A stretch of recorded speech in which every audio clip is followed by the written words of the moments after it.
Isang mapagpalang araw pong muli, mga kasaludo, pinamalayan nyo. Magre-reaction lang po muna tayo sa nangyaring isang interview. Dahil sa totoo lang po, wala man siyang binanggit na pangalan, pero alam ko na ako ang kanyang pinatutungkulan dahil sa pagbablog natin sa sementeryong ito. Sementeryong pinagkaitan nila ng pagmamalasakit. Pagbablog natin sa pagbabaha sa poblasyon. Problema ng daga sa pinamalayan public market, lalong-lalo na sa tindahan ng mga isda at sa tindahan ng mga karne. Ginawa ko po ang pagbablog na mga iyon dahil sa kahilingan ng mga taong bayan. Taong bayan na hindi makapagsalita. Taong bayan na hindi makapagreklamo. Ngayon, kababayan kong pinamalayan nyo, may mali po baga sa aking ginawa? May mali po baga sa aking pagmamalasakit para makita ng taong bayan ang mga problema sa likod ng ating pagunlad? Naging instrumento lang po ko para maipabatid sa kinauukulan ang mga problemang ito. Ngunit sa kabila nun, ang naging tugon nila ay may crab mentality daw ang taong gumagawa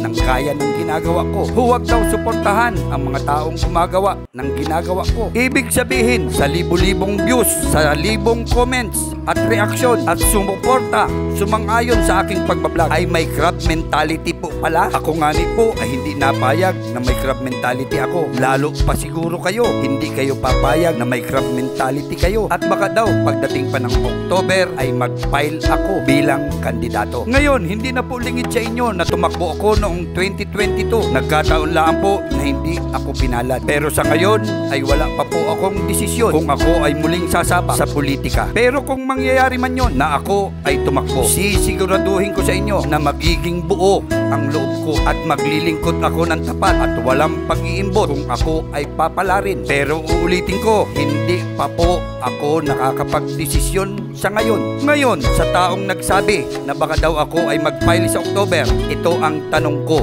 ay ikaw, hindi ka baga mag-file sa October? At baka pag nag-file ka, ay hindi na magpapabola sa iyo ang mga taong pinaasa mo. Balik tayo sa isyu ng sementeryong ito. Sabi mo, repetitious lang ang problemang ito. Baka ginagawa ko lang ito para sumikat ako. Hindi ko kailangan ang pagsikat. Ipagpalagay na repetitious issue ito. Anong aksyon ang nagawa ninyo patungkol dito? Yung wala kamo kayong makitang lupain na mabibili para gawing ganito? Ipagpalagay na uli na wala kayong mabili. Pero anong opsyon ang ginawa nyo sa sementeryong ito? Magubat, walang bako, takot ang mga pamilyang dumalaw dito dahil baka may ahas o ano pa mang hayop na posibleng makakagat sa kanila. Ngayon, pagmamalasakit baga ang tawag nyo doon? Uulitin ko, ako po ay nananawagan sa mga kamag-anak ng nakahimlay sa ating pampublikong himlayan ng bayan ng Pinamalayan. Yan po ang kalagayan ngayon ng ating